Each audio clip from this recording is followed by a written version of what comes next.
Hello and welcome to the Elementary Abstract Algebra Exam 3 Solutions Guide.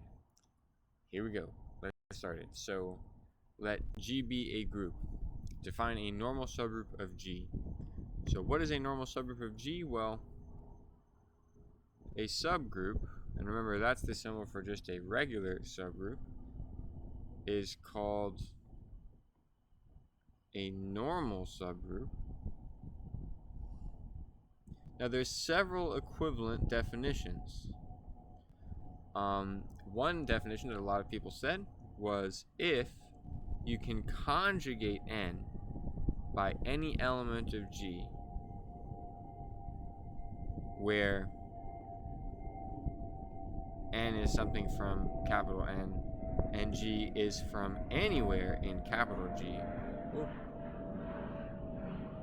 Wow. Then then you stay in N, right? So that's one definition of a normal subgroup is that all elements, when you conjugate them by anything, you stay inside of N. Equivalently, some people said, so this is option 1. Some people said let's see, they said G capital N G inverse. So if you do it to all elements of N as a set, then you get then you stay inside of N, and that's for all N. Well, for all G and G, I guess.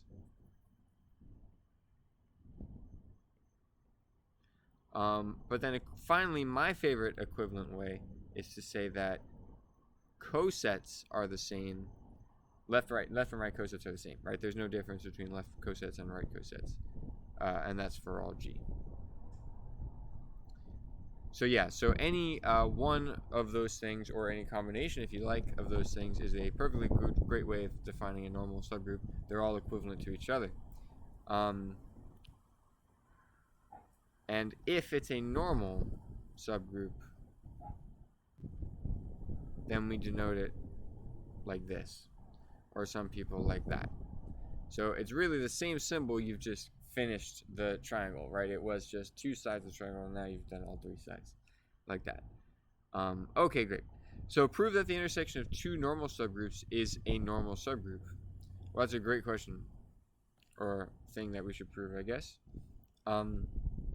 So really there's two parts to that, right? Part one is that it's a subgroup. That was really part of, I'm pretty sure that was on the first exam, or like something that you were doing like early on in the class. So I didn't really, that's not really the important part. So if you didn't really bother with that part, that's fine.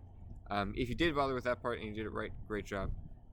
Here's how you could, you know what, I guess I will briefly, right? So you say something like this, right? So you want to say for any two normal subgroups, their intersection, right? So here's what I'm going to do. I'm going to say let N and M be normal subgroups of G, right? And then you say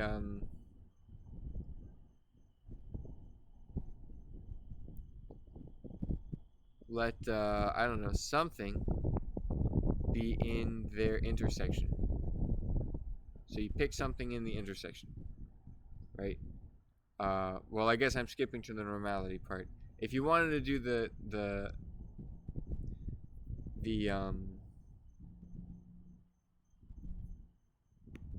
subgroup part, it would go like this, right? So you start off with closure, right? So x plus y, right? So since that's in M, since x and y are in N, that's a group. So their sum is closed. I'm using plus as though that's the operation. I guess the operation could be anything. So I'll just use juxtaposition to be more general. That's in N, but it's also in M, right? Because those are both closed groups. So therefore, it's in M, and intersect M rather. So it's in the intersection. And same thing with the identity. The identity is in both of them, so it's in both of them, so it's in the intersection. Their inverses are in both of them, so it's in the intersection. And of course it's associative because that's just inherited. So boom, the intersection is a subgroup. So you can go through all that stuff if you want. Or some people did a cool shortcut where they show that this is inside the set for all of them. That makes it a subgroup. That's like a single thing that you can check to kind of wrap several things into one, which is kind of cool.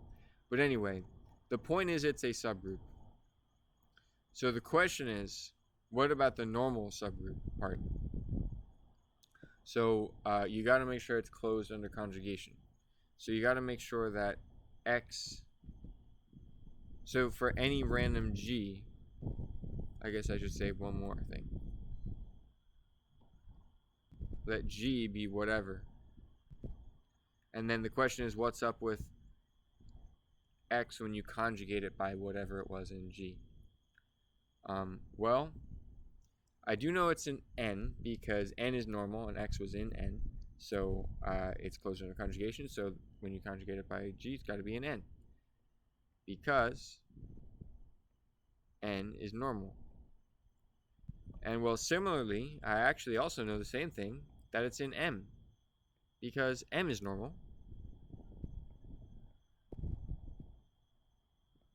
And then just, just set definitions that means it's in this intersection. Because it's in both of those. So X was anything that was in the intersection, anything that was in both of them at the same time anyway. And apparently it's closed under conjugation by any element of G. So there you go. That's one of the things that one of the definitions of being normal. So boom. So it turns out not only is it a subgroup, which was the part optional to prove, but this part was the important part. It turns out it's also normal. So yes, the intersection of two normal subgroups is necessarily also a smaller normal subgroup. Okay, that is question 1.